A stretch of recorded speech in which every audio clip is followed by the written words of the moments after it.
Cheesehead TV brings you two guys who like to think they know something about football.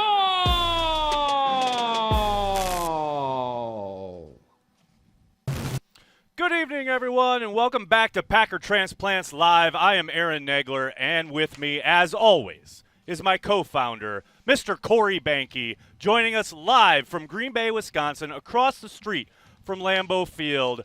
We are ready to talk some Packers. What do we have on tap today, Corey?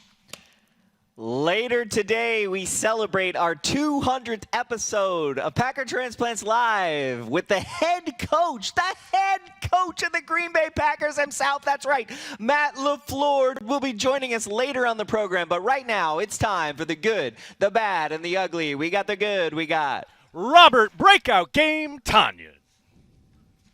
We got the bad. We got that 4th and goal call, and yes, I will ask Matt about it.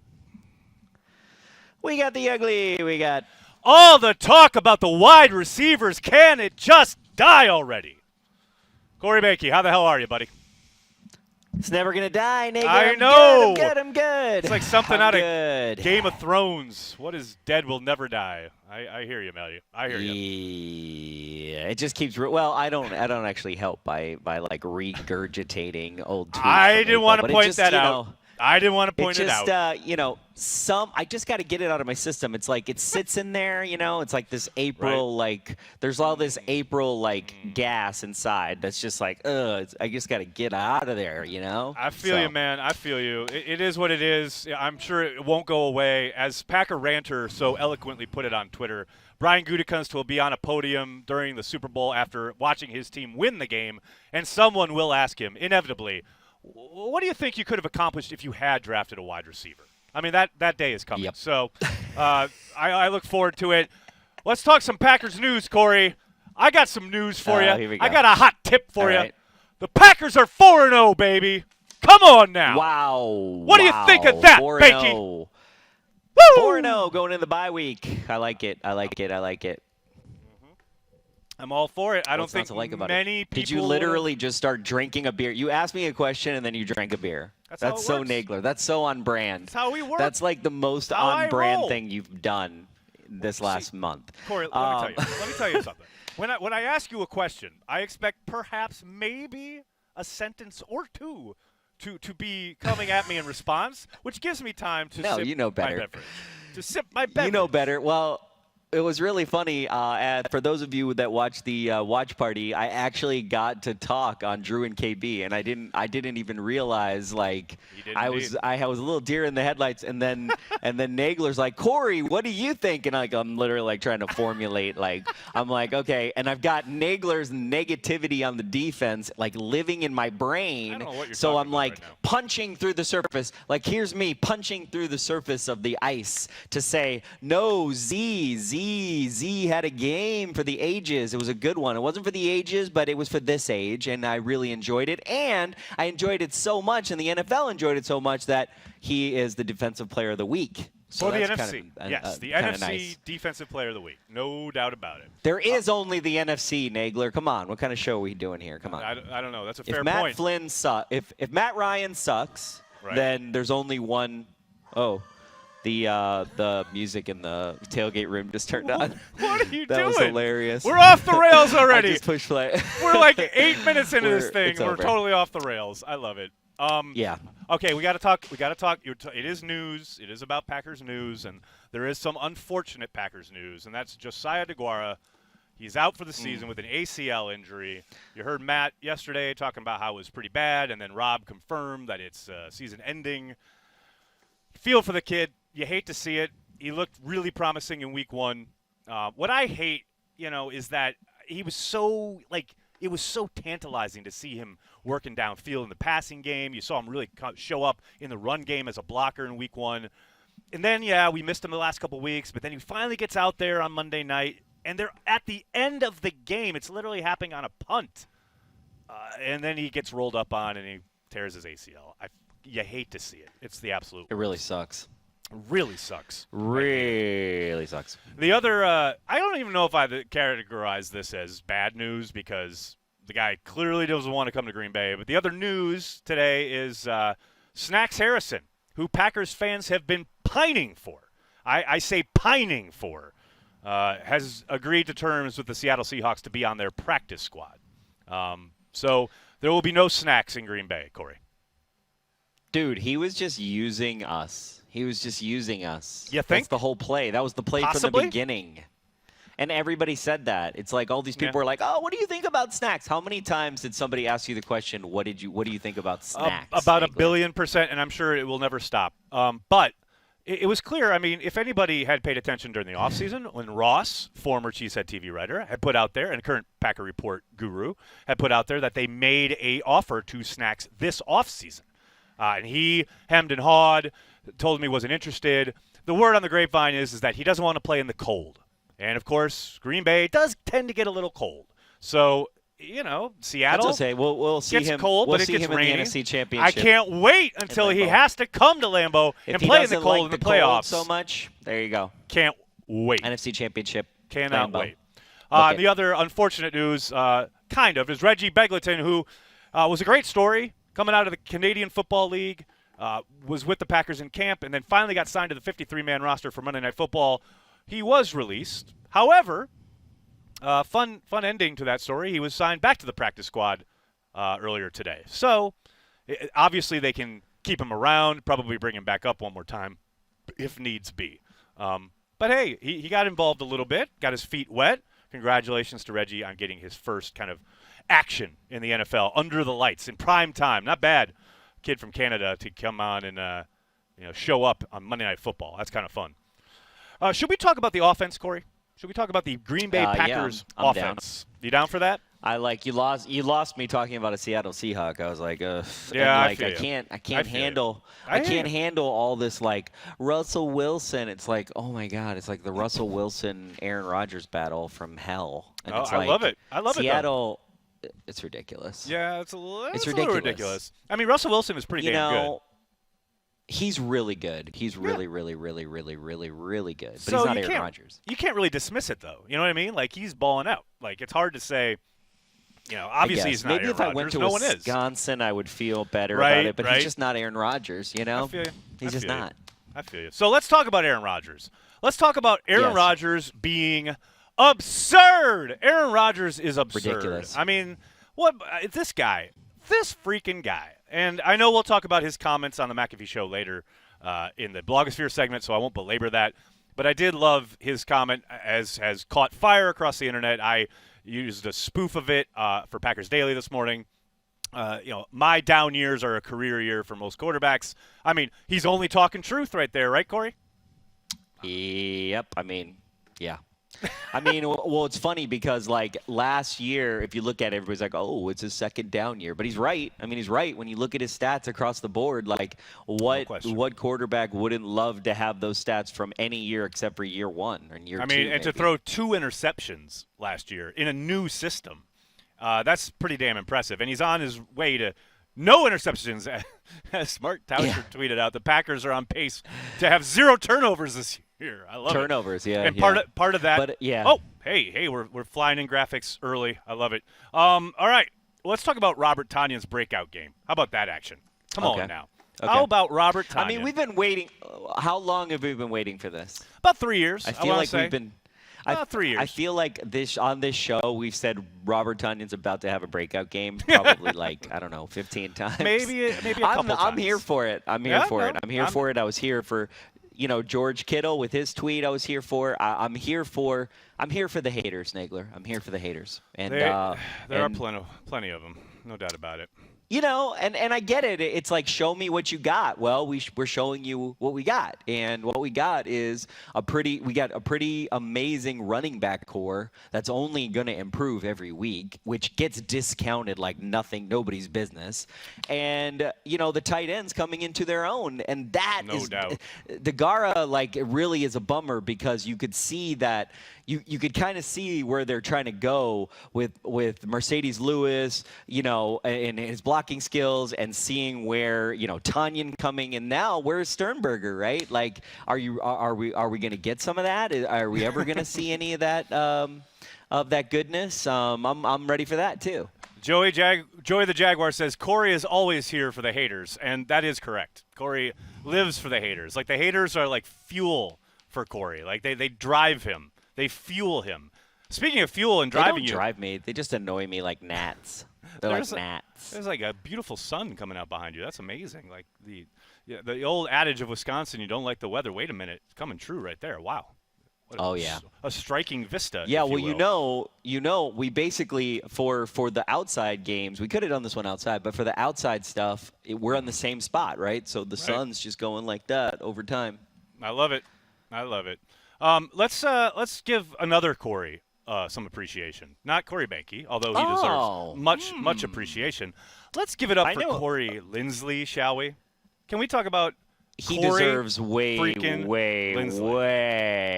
more. And this offensive line, yes, Corey Linsley, I said it 2 weeks ago. We were talking about contract and why a center shouldn't be, like, what's going on. And you're seeing it every week where Corey Linsley is the anchor to this offensive line, which is ridiculous, which is putting up crazy, very little sacks, very little pressures. It's pretty admirable what's going on that front that's making our offense go. And that's the thing. It's really the engine, that's making the offense be able to do what it does, and it's been incredibly efficient, productive, pick a word.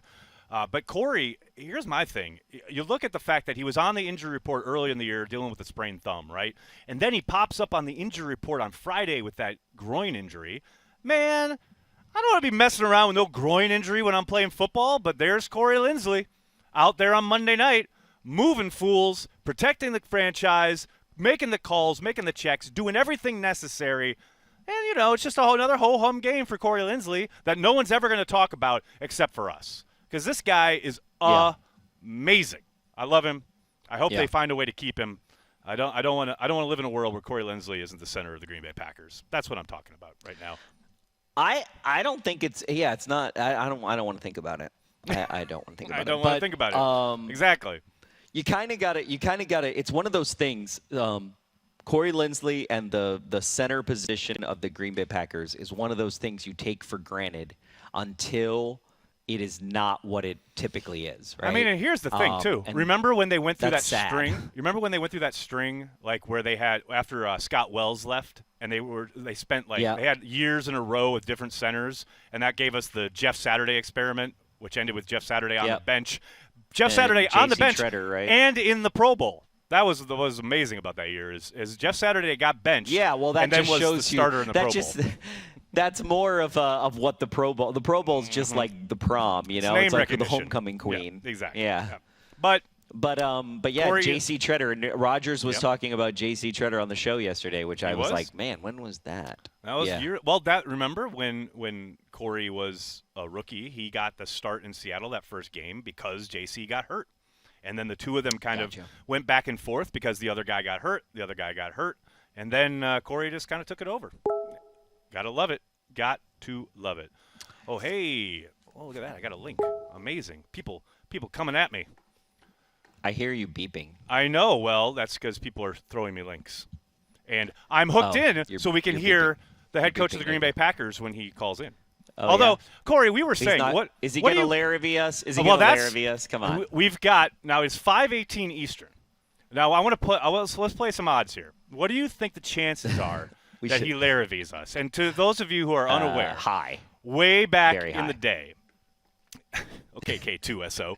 So way back in the day, Corey and I had booked Wayne Larrabee to come on Transplants, and we were all excited. Wayne, the voice of the Packers, coming on, and we were live in Corey's room there up in Wood, and we were all very excited, and we went live, and he was supposed to call, and he never did. He never did. And to this day, I think we did eventually have him on, but I don't know if I've ever talked to him about it, but he just never called. And then eventually, like a year or two later, I said, hey, Wayne, well, let's try and get you on the show now. And he was like, oh, yeah, that'd be great. And then he came on. But, yeah, that first time, he just never called. Did we remind him? I don't even remember. Yes, of course. We were total nerds. We were like, much like we are now. But who the funny thing is you know who Larrabeed us the most? The most epic Larrabee of all time has to be Aunt Gert, though. Aunt Gert was on the phone with her brilliant social network, talking on the phone, and we couldn't get through to her because she doesn't have call waiting. Right. And we were calling her, and we were like, it's busy. And, like, she was, like, totally in. I had her locked in. I had checked in, everything, and she was on the phone. And she literally Laravied us during the entire show. It was awesome. So what we're saying here, ladies and gentlemen, is we're about 10 minutes away from getting Laravied by the head coach of the Green Bay Packers. Although to be fair, they did say it'll be around 5:30 Eastern, maybe before, maybe after. So there's a window. We are officially in the window for getting Laravied. Behnke. I want to put that out there. We're in the Laravie window. We have officially entered the Laravie window. Let's talk, while we're waiting, let's talk about the defense, shall we? Let's talk about how good it is, how sweet it is, how wonderful it is to see Zadarius Smith again. How about the performance from Zadarius Smith? I mean, he had as close to a takeover game as you can call a takeover game. He didn't have a defensive fumble recovery. He had a strip. He was just a force to be reckoned with everywhere. Like, every time we needed a play or we needed something to happen, he was that guy who was, like, part of, if not the guy, making it happen. There were a lot of, I thought, I know you're going to talk Chris Barnes next, but I was impressed by – I'm just impressed by where he ends up lining up and the damage he's allowed to do on that line. And I don't know. I mean – you got to imagine that it's got to you get Kenny Clark in there, you got to imagine Z is just going to be opened up by the better the players around him get. Yes. So 1,000%, yes. I mean, because if you've got to start paying attention to other people, I mean, what offensive coordinator is not looking at that play where Barnes absolutely blows up? Oh boy. I'm getting word. I'm getting word from Packers PR. Oh no. Coach is still caught in a meeting. We will be posted. We'll be kept posted. We'll see. So now it's down to the meeting. We'll see. I don't know what the meeting is, but coach is in a meeting. What's the over/under on getting Laravied right now? That just went up. I mean, never tell me the odds, as Han Solo famously said, but there's no way. There's no way we're not getting Laravied at this point. We'll see. Yeah, I don't think it's. Hey, I'll tell you what. For no other thing happens today, it's that wonderful preview video, hype video that Tyler did. That now will mean nothing. Yeah, Tyler. I mean, shout out, Tyler. That would be great. Yeah, awesome. Definitely. We'll see. Well, let's keep going. Let's keep talking about the defense. We'll talk about the defense here. Yep, Chris Barnes. I mean, what with defensive a pretty coordinator? Nice performance. What defensive coordinator does not look at that play where he absolutely decimates the back in pass pro and goes, oh, this guy might be a problem if he's coming. So you start working that in. You start getting Kenny Clark back. You start maybe possibly getting Preston to wake up, and you might be cooking with some gas. And Rashawn Gary comes back. I'm not saying. I'm just saying this defensive front could be a problem. I mean, so, is there ever going to be a time when you're doing watch party where you don't get annoyed by the defense? That's what I want to know. If they stop somebody, I will not be annoyed. That's pretty much how it works. They stopped people. They had 3 and outs. The 3 and outs were great, and I applauded them. And then when they don't stop people, say, for 20 plays in a row, I don't. I'm a little annoyed. I think that's fair. But I think that's human. I think I'm allowed. hold. Okay, I've now slept on this. Okay, a couple days. I still hold to the fact. Okay, if you get more than 20. Okay, so if a 20-play drive nets 3 points. Okay, right. It's bad for time of possession. If you do that multiple times, your defense is going to get totally decimated, right? So I totally hear that. Yeah, absolutely. But ultimately in that game, with our offense, if you're against the Packers, okay, against this offense currently as it exists and as it will be looking forward, right? Considering no injuries to the offensive line and hopefully no more injuries and no injuries to QB1, right? Everything is on QB1, right? So you're looking at that. If you're a defense and you're like, oh my God, I have to score 30 points and you score 3 points, we winning. Yeah. We winning. It's fair. It's like to me, it's like yelling because a guy ran for 4 yards. I hear you. It's like. It's like if a guy complementary keeps football. running for I 4 got you. yards, I got he you. will eventually have a touchdown, I guess, because he'll keep getting it. See, so but here's the I problem. guess that's here's bad. the problem. Here's the problem. No. Here's the problem for me. Anyway, you talk about watch party, watching the defense, and getting, as Matt himself said yesterday when he met with the media, or was it 2 days ago? I don't know, these days are blending together. But there were a number of missed tackles on that drive that allowed it to, balloon into a 20-play drive. I'm fine with, getting out schemed. Maybe somebody makes a play. I get that. But, missed tackles, come on. I'm allowed to be upset about that. I'm allowed to be upset about guys but here's the not thing. making plays. We've had this, and I'm not excusing missed tackles, but I'm like, we've literally had this conversation where it's like, are you ever going to teach someone how to tackle if they don't know how to tackle by this point? No, of course not. Of course not. Oh, wait. No, call. Oh, God, no. What are they doing to me here? What happened? Hold on. Go wide to Corey for a second. Just give me 2 seconds, Corey. Vamp. Tell people how much you love them. Okay, well, it looks like that we are trying to work on getting coach. I'm going to look at Lambeau for a second. No, okay, we're good. All's well. Oh, okay. Everything's fine? All Yep. right, I need to turn this I mean, light a we'll little see, bit. I It's guess. annoying me. We'll find out. Who knows? Maybe. This is almost as smooth as the. I mean, last time he called in and then couldn't get through, back in December, and then he got Sounds through, about right. and so then he was on the show. So it's like, it's just we try to invent ways to make it fun and difficult for the guests to join us. That's what we try to do. We're trying to I mean, make it as hard as possible. The thing about tackling, though, here's the thing about tackling, though. How do you, is it when you look back at the tape, is it scheme? Is it will? Is it execute? Like, what is it, right? Yes. So to all of that. What is? Yes, it's a combination. It's always a combination. But there are things that you can control, right? I mean, tackling is somewhat effort, somewhat technique, and to use your word, will. You can get sloppy with all of that. And when that pops up, I'm going to get annoyed. Sorry. Just how I am. I know. You annoy me sometimes. No, really? Moi? Come on now. I just, it's like last season I totally got it because it was like the offense was up and down. But like this season, to me, it's like, yes, you can nitpick, but I just feel like we always have 60 miles per hour as opposed to we're Andy driving at 25 and 30 sometimes. Absolutely. Andy Herman and I talked about this on Let's Talk Football. The idea that there's not been a point yet in this season through 4 games, which is kind of insane, but there has not been a single point where I didn't think, in the back of my mind, like during the game, where I'm usually at my worst, where I didn't think, Packers got this. Exactly. It's like exactly. And I had, I've had people compare it to 2011. I've heard people compare it to 2010. To me, this team reminds me of 1996 in a way, in the sense that I never worry. Like, I'm just not worried ever about, oh gosh, they went 3 and out. Like at the start of the third quarter, when they have that drive, they're trying to run the ball, they're really unsuccessful, and they have to punt away. And it's like, oh boy, here come the Falcons. Never felt that in a million years.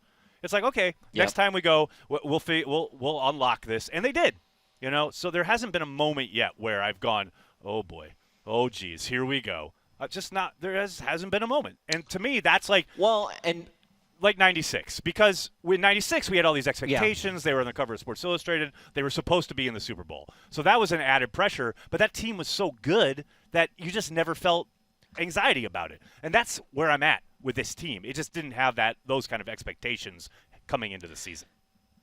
Well, and that's what I was going to say about why I feel like we're just a little – it's like we almost have to temper – our expectations are sky high right now. And for the same reason – I'm going to flip that over to the Packers defense, right? Okay. Teams that are playing us, like the Atlanta Falcons with a really good quarterback who I did say sucks, but I was being hyperbolic. But that reality has now changed to help you make your point.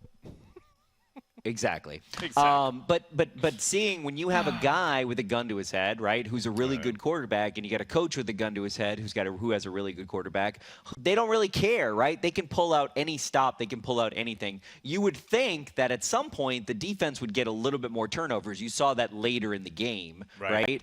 But with that great of a quarterback, I mean, there is an adage. It's like the top 10 quarterbacks, if they are on their hottest game, no defense in the world can stop them. And I do agree with that. The NFL has tipped all the way over to the side where defense is so – dude, having a great defense in the NFL compared to 20 years ago is extremely difficult. You have to work really hard at it, and by the time you do it, your offense sucks because your salary cap just got completely turned over on its side. And it's funny, too, because this season, more than any other so far anyway, is really kind of laying that out, right, as far as – man, it's real easy to move the ball. And even the best defenses. Oh, Corey Behnke, you ready? Oh, my goodness. I can't handle this. CheeseheadTV, this is Aaron Nagler. How may I direct your call? Aaron Nagler, this is Matt LaFleur calling. Matt LaFleur! Oh! Who would have thunk it? How are you, buddy? How you doing? I'm doing great. How are you guys doing? You know, we're doing all right. We're doing all right. Now, look. Before we get into this, you know us. We're not too serious about much of anything. So I don't want to ask any hard-hitting journo questions. But before I let Corey ask you some questions, and yes, Corey is going to kind of lead this because last time I asked all the questions, and I ask you questions all the time, day in and day out. So I want Superfan over here to have a chance. But I do want to. I want to start us off by asking, do you share your quarterback's disdain for the media? It just depends who I'm talking to. If I'm talking to you, I feel pretty good about it. All right. That's a fair answer. I'll allow that to stand. That's how we're doing. All right. When we're doing well, it's a lot easier. I'll tell you that much. No doubt, right? No doubt about it. All right. Here comes the hard hit. Here comes hard-hitting journalist Corey Behnke with several questions for you, Coach. Coach. Fire away, man. I really appreciate you coming on Transplants. Call me Matt, too. No problem. I know, that's nice. But you're Coach. Come on. I know. I'm sitting. I'm right in front of your office there, Coach. We could probably say hi to each other. I'm waving to you right now. So if you know see what? me. I'm looking out. I see it. I see the lights in the yellow house. I'm right here, man. What? Sweet. Can you see me right here, Coach? Oh, snap. You want me to run over there right now? We can do this in person? No, hey, COVID-19 protocols. Coach. COVID-19 protocols, Coach. They're going to shut down the Titans. Be the reason. They're going to shut down the Titans. Don't shut down the Packers, buddy. Trust me, I cannot be the reason that you get COVID. Oh, yeah, less than 3 people. There you go. There you go. So speaking of that, I wanted to ask you, you've been leading the charge on Mask Up Wisconsin, which I really appreciate, and I want to say kudos and thank you. And you have been working with Bell and Health on these amazing commercials, by the way. How did that come about, and how did like the commercials working with Bellin and that come about? Well, it was something that, we all have agents now, and so there's a marketing part of that too. But we were actually going to do something a little bit different, and then the whole COVID-19 thing hit, and it just kind of happened naturally, to be quite honest with you. And obviously, in particular with this area, it is a great message right now because we have been hit pretty hard. And I think that everybody, all the Packer fans out there, I mean, I would hope that they want to get back in the stadium and start having fans in the stands. But until the numbers go down in this area, I don't foresee that happening.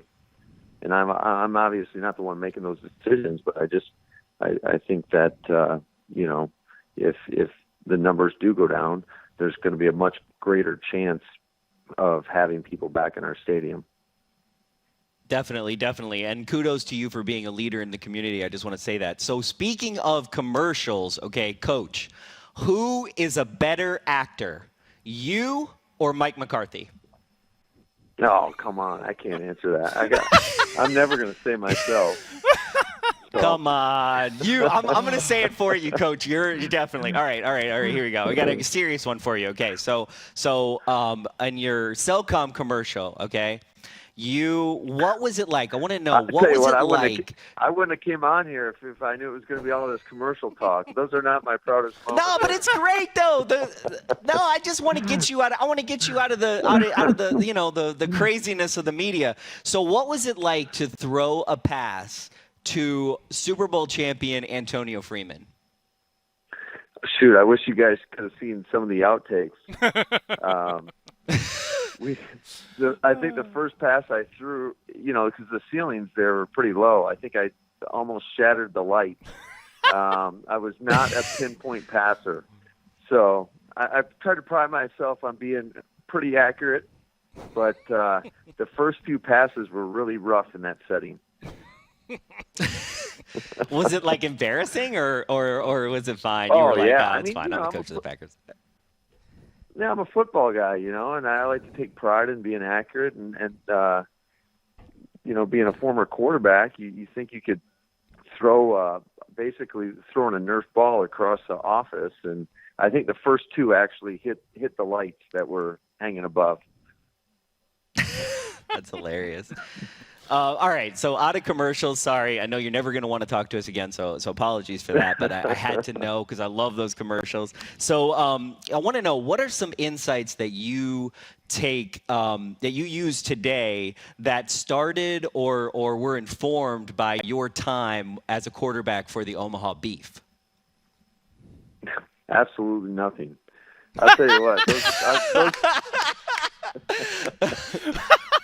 those were some fun times, man. I can't believe they actually allowed me to go down there and play in that league, because I was a grad assistant at Central Michigan University, and I guess the time constraints aren't quite what they are today, and basically where you're there around the clock.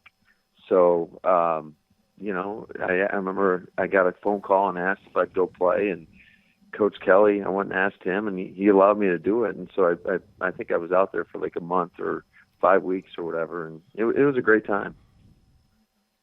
That's awesome. Here's Corey's thing. Corey is very big on early on experiences in your life, informing you throughout your journey in life. He's very zen about this stuff. So I'm sure there's stuff, Matt, that you're pulling from that you don't even realize. I'm just saying. I'm just letting you know. All right. So now I'm gonna throw a few questions at you. We're talking to Matt LaFleur here on Packer Transplants. Okay, now we're gonna get serious. Very, very serious, because we mentioned it before, Coach. About the protocols, and there's this story out there now, it's been breaking pretty much all afternoon, about the Titans, your former team where you came from prior to being here in Green Bay. The fact that these guys got together, they had a workout despite being, very, very explicitly told not to. What do you think the punishment should be for the Titans and their players for breaking protocol and putting the league in jeopardy? Oh, come on. You can't put me on the spot like that.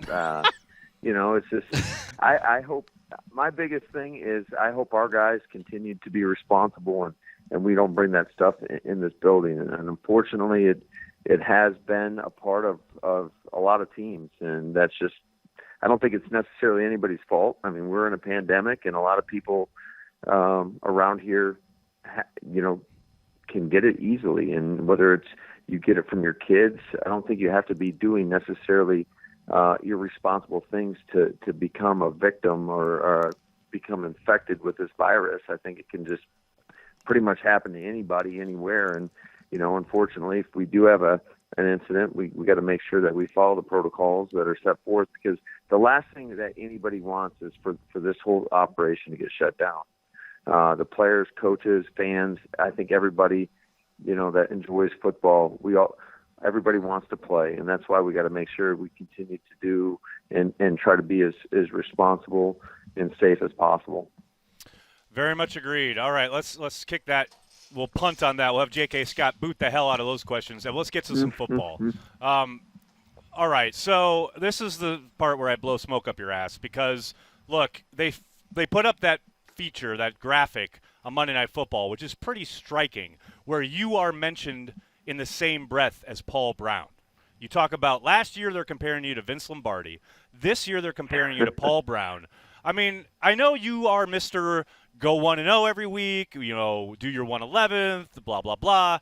But come on, at some point, like say, I don't know, you're sitting around in your office after you get off this call and you're gazing lovingly out at Lombardi Avenue. Are you thinking, someday that's going to be LaFleur Avenue? Absolutely not, man. I'll tell you what that is, this is a credit to everybody in our organization, starting at the top with Mark Murphy and Goody, Russ Ball, and then our coaches and players. I think that we're really fortunate to have a great group of guys, a great group of people that attack it with the same mindset, and that is.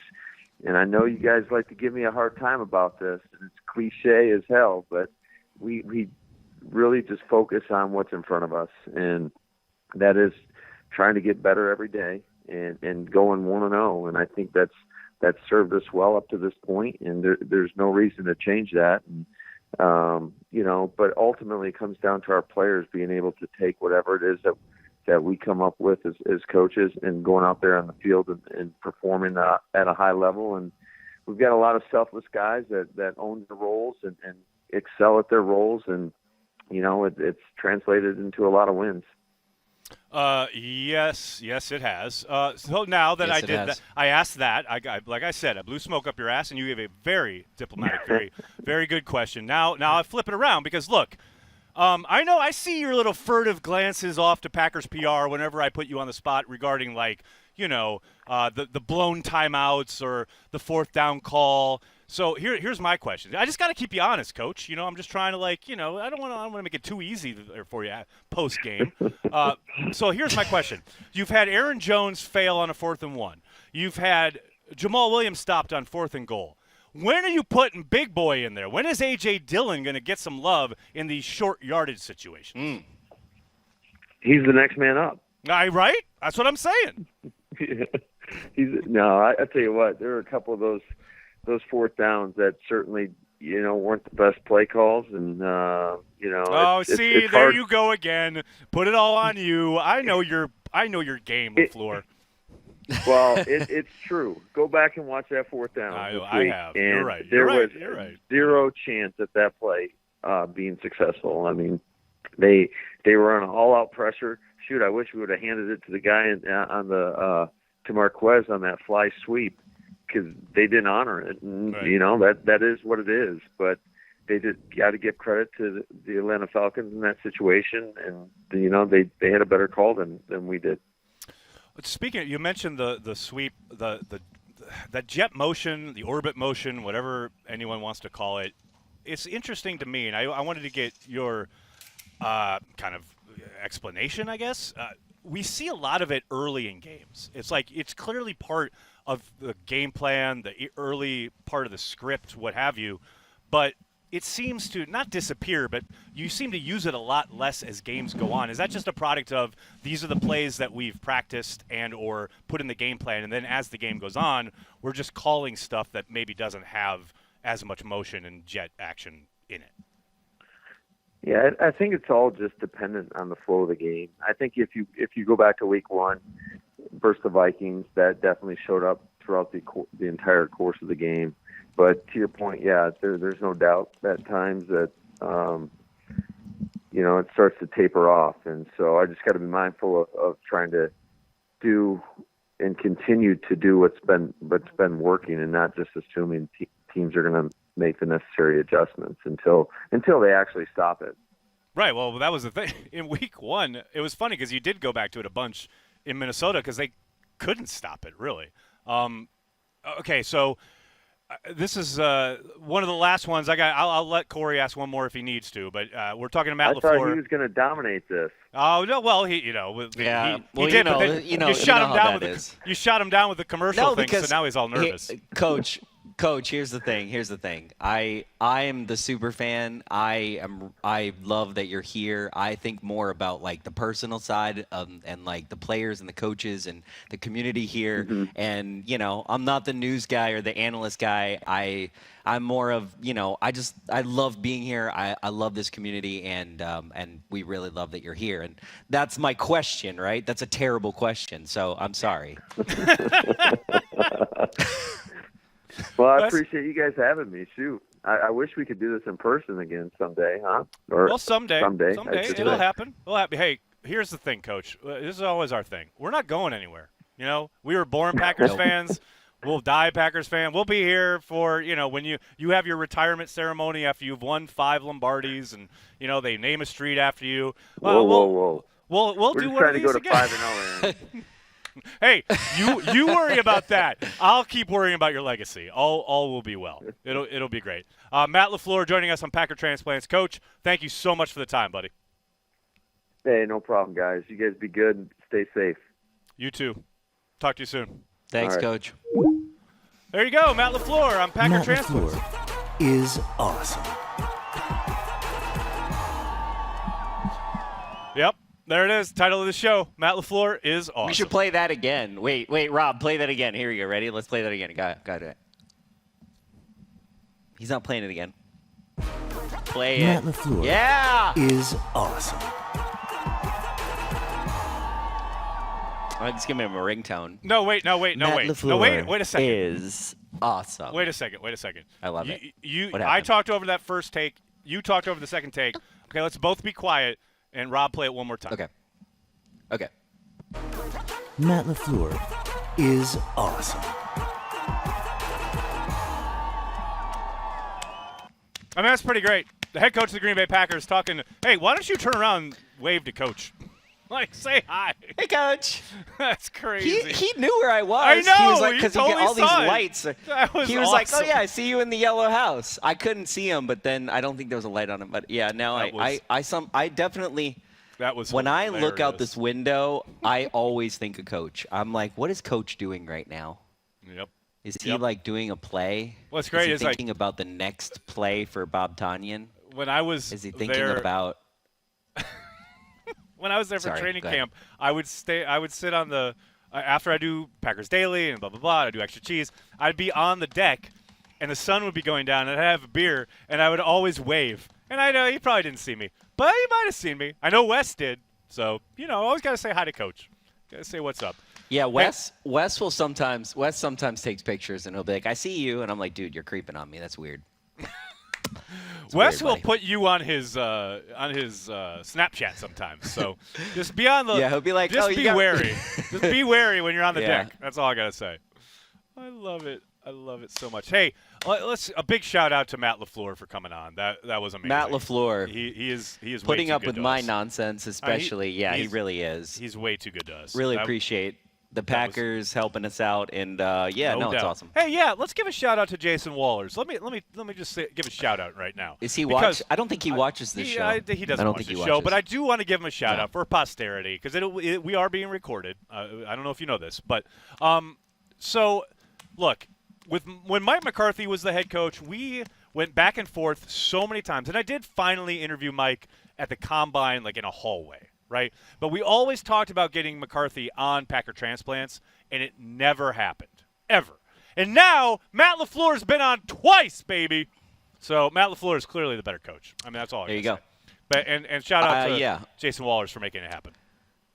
I mean, I'm going to just say that he's definitely the better actor between him and Mike McCarthy for sure, hands down. I wish he would have just owned it. I wish he would have just owned that because it's Right, just clear. right. It's clear as day. You know what I'm saying? Oh, no. Joey says Jason Wallers was in the chat earlier. Oh, God help us.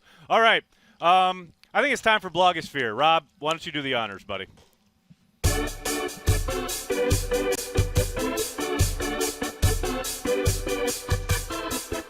This week in the Packer Blogosphere.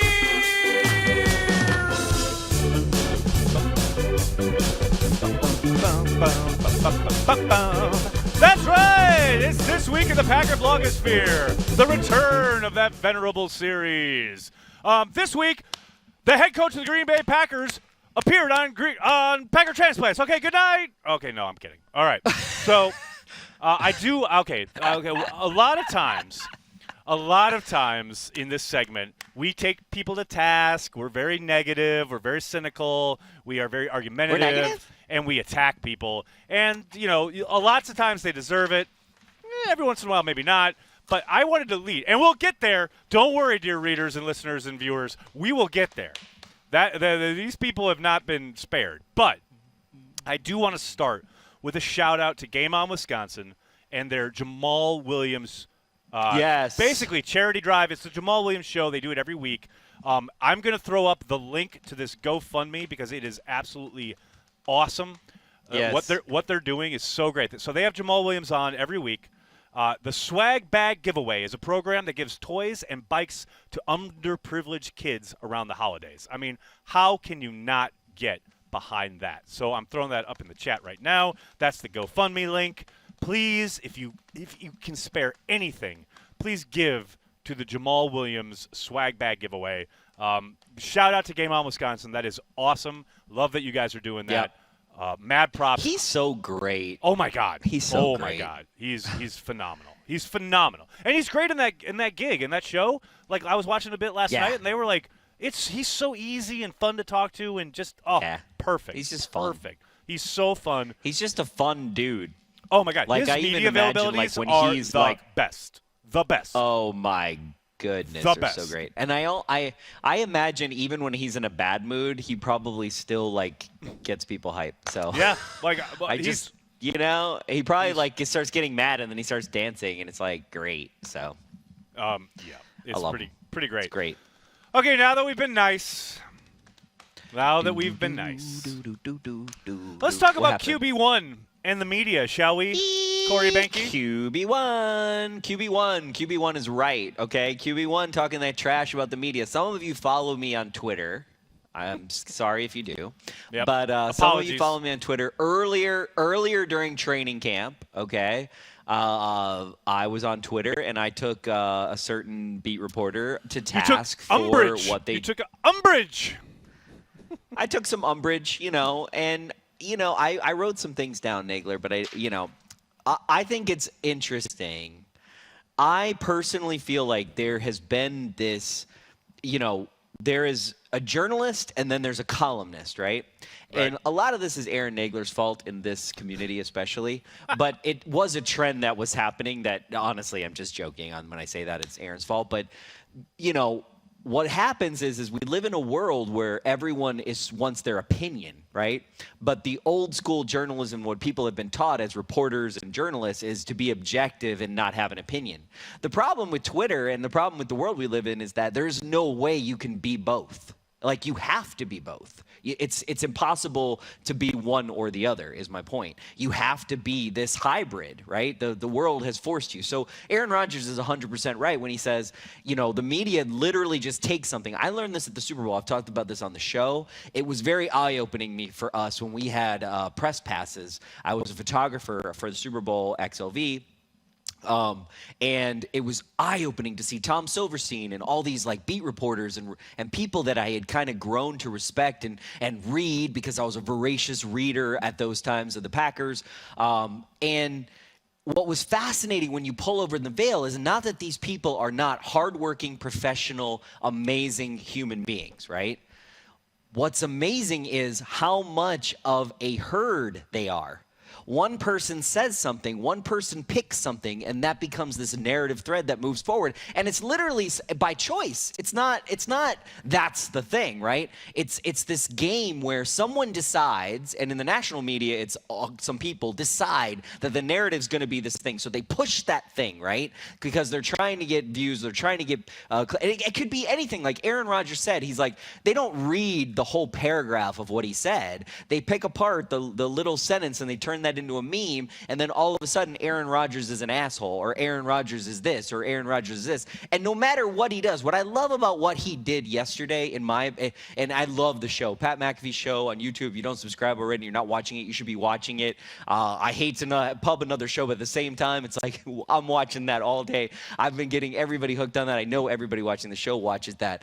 And I think what was great about him yesterday was that he kind of said, fuck it.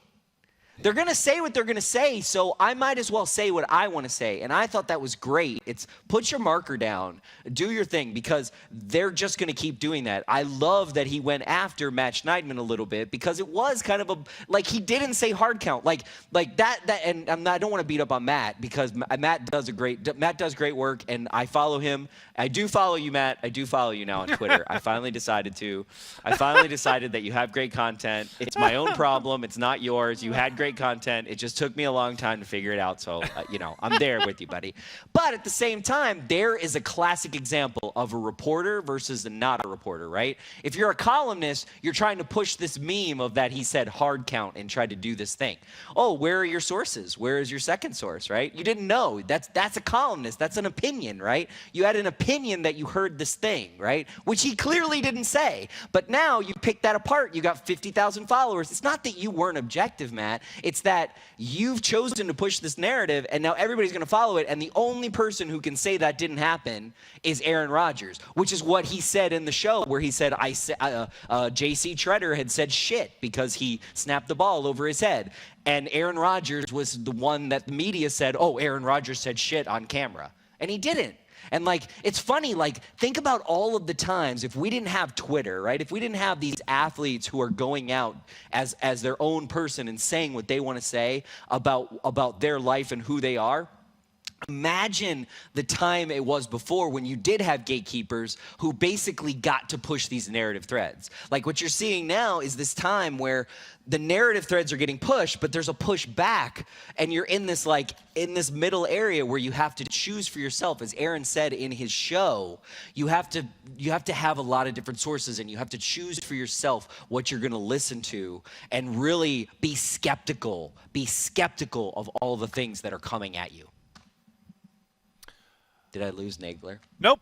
I'm right here. I can't believe you'd let me talk that long. I can't believe you let me talk that long. I gotta let I'll let you get your words in. It's all good. Here's my thing. Here's where I come down on this topic, and I agree with I'd say about 99.734% of what you just said. Where I think things get lost, and where Aaron Rodgers saying the media is fucking this and blah, blah, blah, and they're awful and they just do clicks and they just want clicks. Of course they want clicks. Yes, people want to eat. Oh, fucking amazing. I know. Fucking world. Well, you really put some deep thought into that one. Well done, QB1. Okay, so here's where I'm like, okay, fine. Yes, 1,000%. And the best part was Sports Illustrated today, dying magazine, trying to hold on to the fucking life preserver. Clickbait. Where they literally clickbaited. They literally clickbaited Aaron Rodgers. Tell them they're fucking stupid because they clickbait. So yes, of course, yes, they're going to do that. I understand that. But here's where there are gray areas, even to you, Behnke, where I would push back on the Schneidman thing. Not this most recent one, because who gives a shit what Aaron Rodgers said at the line of scrimmage in regards to totally. But that was just an example. I know. The Jordan Love drama, if we want to call it that, from back in training camp. So The Athletic is a perfect example. This is a company that started by saying, we want to do long form. No one's doing long form anymore. We just want to tell our writers, and this is true, just ruminate on whatever you want. This is when they launched, ruminate. And if you don't have an injury report, if you don't want to do a day-by-day, a blow-by-blow, a tick-tock, you don't have to do it. You don't even have to do a gamer. Just whatever pontification you think is a good story. Put that on the internet. Well, I and 4 billion other people on the planet who have ever worked in sports media in the internet age could tell you that that's not sustainable. You know why? Because no one reads long form at all. The numbers don't back it up. They never have. They never will. So now The Athletic is like, oh, we'll give you a month's worth of content for $1 because we're so desperate to make sure our numbers stay up. So eventually we're going to sell this thing to whatever. And now guys like Matt have been told we need a trending up or trending down thing for every day of training camp or whatever number of days of training camp. So now Matt Schneidman is tasked with, well, I got to talk about who's doing well, who's doing bad. day by day by day. Oh, you mean make a list? It's like listicles. We're back to Bleacher Report. Well, and that's what it is. Didn't you do because that one day? You did that at Bleacher Report. It's all yes, back in a circle. Exactly, and the but world is a circle. But that's my point. So it's hard for me to blame Matt for doing what his company is like. Oh shit, our numbers are down because no one's reading long form, so we have to go by the playbook of okay, do lists, do the injuries, do these quick little fucking hits, and then produce the content. Just produce the content. And again, that's where QB1 loses. But that love thing, Nagler, and I appreciate. No, okay, good. No, Sorry, let me finish. Let me finish, because this is where QB1 loses me. This is where QB1 loses me. He just, the fucking media. Okay, so now he's lumped everybody together, and he took his little shot at Demovsky, and that's great. Hey, ha, you call him Bob. I get it. But those guys fucking bust their ass day in and day out. Yeah, but when Aaron Rodgers goes on a national program, which is what McAfee is now he has given the green light to every fucking asshole with a Twitter account to come at Demovsky, to come at Wilde, to come at Schneidman, to come at these guys who are busting their ass day in and day out to provide the quotes, to provide you with the information and the content that everybody else uses. It's disseminated, but no one gives a shit who gave it to you. Just give it to me, give it to me, give it to me. Demovsky, those guys, they kick so much ass. And for Rodgers to sit there and say, oh, the media fucking does this. No, dude, you are being as fucking flippant as all of the people who look at you when you have a bad pass and they go, oh, Aaron Rodgers sucks now. No, it's never that easy. It's never that simple. You always belittle people for talking about football when they don't know anything. Stop talking about the media when you don't know anything. I don't know if I agree with that. Because my thing, too, is I know. Going Why back are to you that booing Jordan me? Love. You know I'm right. Why am I booing you? You know I'm right. What? What is that from? Is that from a movie? It's a reference. Never mind. Oh, you know your movie references always go over my head. I guess I really appreciated you bringing up the Jordan Love thing because that was a classic example of pushing a narrative for no reason. When every single expert in the NFL will tell you, why are you pushing some kid who's making a process journey, who's not going to play anytime soon, who's a backup? Why are you pushing him out on the ledge? To me, that's not your job. This is an entertainment. And I hear you. I hear you with Rodgers not having his specificity. I think is where it's missing, especially from a guy who, if you don't ask him the right question in the right way, which I appreciate, by the way, because when you listen to the garbage-ass questions he's asked, I'm sorry, the way he responds, I'm like, dude, I don't want to answer hypotheticals. Nobody does. Who wants to answer hypotheticals so you can write a story? That's dumb. I'm not pontificating on that. I didn't ask Matt LaFleur hypotheticals. I asked him about experiences that he had. And the specificity that Rodgers wants, because what's fascinating to me about Aaron Rodgers is listening to him on that show, I'm always like, how does he understand? He remembers plays, right? He's kind of like you. It's like he fills his brain with all of these plays and all of these things. But what's fascinating when you're watching the show is the things he doesn't remember. The things where he's like, oh, I don't remember that, or I can't remember what that was. That's fascinating to me because we are human beings, right? And our minds only have a capacity for so much memory. So what we choose to remember or have bandwidth for really informs kind of who we are. But yeah, I hear you. He was general about it, but I loved it. It's a coming out party for him because it's like he's not really taken his and said, hey, here's my flag. Here's who I am. You didn't see this Aaron Rodgers on Tuesdays with Wilde, right? You didn't see that. But okay, but also he wasn't this Aaron Rodgers. He hadn't reached this point because he hadn't had those life experiences. I think we saw a pretty fair representation of who Rodgers was back then. Of course, I'll never know. I didn't know Aaron then. I don't know Aaron now. But I do agree with your sentiment that this is great. Having him on McAfee every Tuesday is fucking awesome. I absolutely love it. I mean, I'm not going to quibble with that in any way, shape, or form. But, I won't. I'm not going to go over it. And I hear you I on the just thing. said what I said. But here, Nagler, and I also think, I think you're right, but I do think him saying Bob it's a whole inside joke with the offensive line and Wes and Rob Domofsky, right? And yes, people that don't get that joke because they don't follow training camp and they don't follow the inner workings of the beat reporting as it goes on, right? Or I get that people are going to now go, oh, Rob Domofsky, hey, Bob Domofsky, and then like give him shit. But it's like that, as you know full well, and actually Rob Domofsky of all people knows better than anybody in this industry what he got into, right?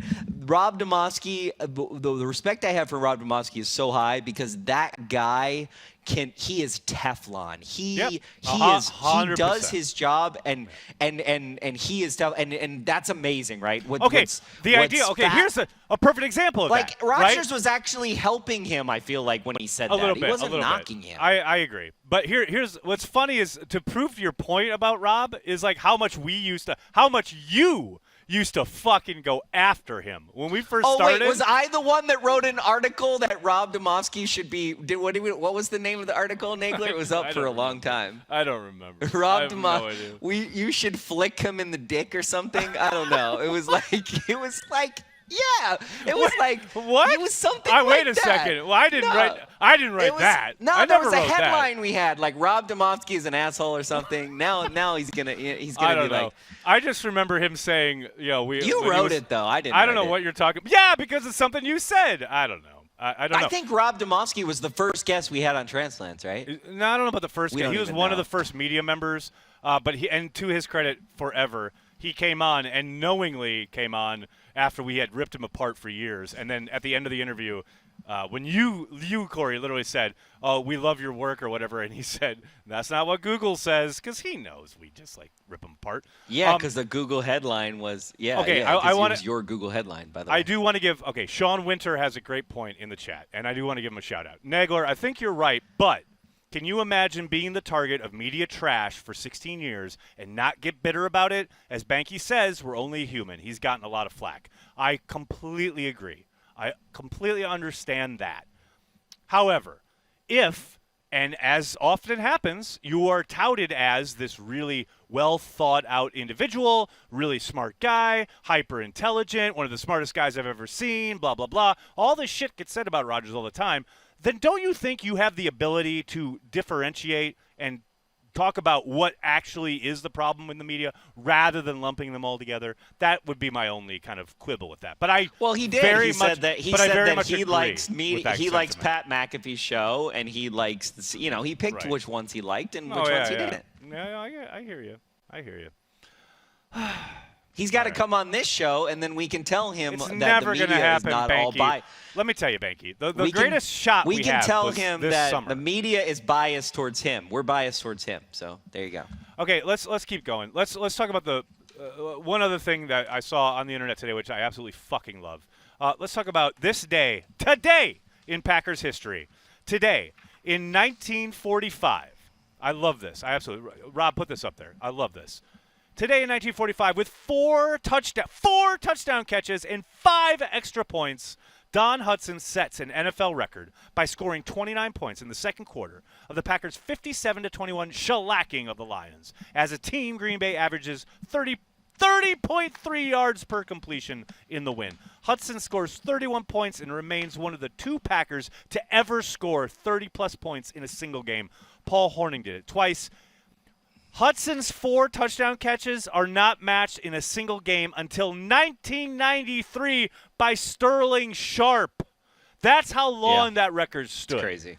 Today in Green Bay Packers history. I mean, that's pretty fucking amazing. The 1936 and 1944 championship teams do not get discussed enough, and it's because we live in this world that we live in because they were amazing teams, and there's a lot of amazing things that happened with those teams, with the world that we were living in. It's pretty epic stuff. I look forward to the future books that will be written because I've read some, but there's not enough.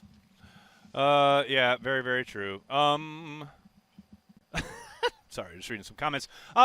Speaking of comments, speaking of interaction, I want to give a shout out to our Patreon members. Patreon.com/CheeseheadTV. You guys support everything we do, including this show. If you want to join up, it's $5 a month. That's all we ask. You do get my podcast. You do help support everything we do, including Packer Transplants and 5+ hours of live streaming each and every week. It's pretty incredible.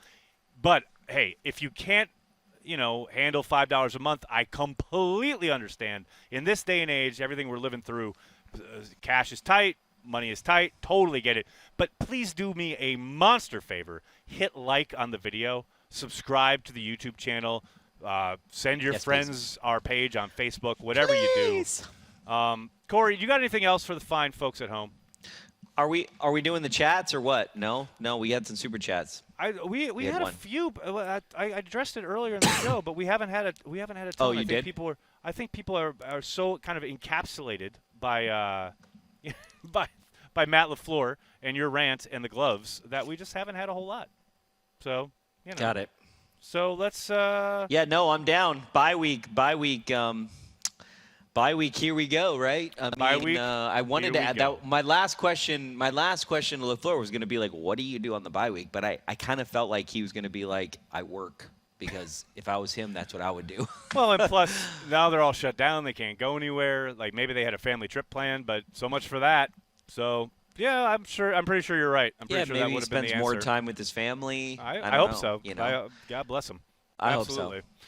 Well, that'll do it for this week's episode of Packer Transplants. We'd like to thank everyone who joined us today, especially the head coach of the Green Bay Packers, Mr. Matt LaFleur, and everybody who supports Cheesehead TV and makes this part of your daily routine when it comes to the green and gold. I cannot express enough how much it means to Corey and I.